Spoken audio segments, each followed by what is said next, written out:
జగన్మోహన్ రెడ్డి నోరు తెరిస్తే అబద్ధాలేను. వాళ్ళ పార్టీలో నుంచి వచ్చిన వాసిరెడ్డి పద్మే చెప్తుంది. అన్ని స్లిప్పులు రాసిస్తారు, అబద్ధాలు మాట్లాడమంటారు. అవన్నీ మాట్లాడి మాకు కూడా విరక్తి వచ్చి వాళ్ళ పార్టీలో నుంచి బయటకు వచ్చామని.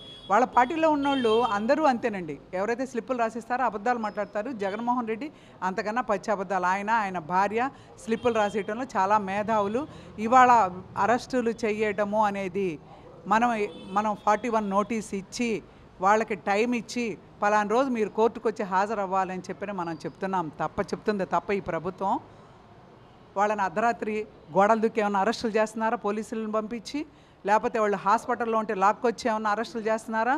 లేకపోతే వాళ్ళు ఎక్కడన్నా ఉంటే చంద్రబాబు నాయుడు గారు అప్పుడు దీనిలో ఉన్నాడు, ఒక మీటింగ్లో ఉన్నాడు, అనంతపురం జిల్లాలో అనుకుంటాను. అక్కడ ఉంటే ఆయన అక్కడికి వెళ్ళి అరెస్ట్ చేశారు.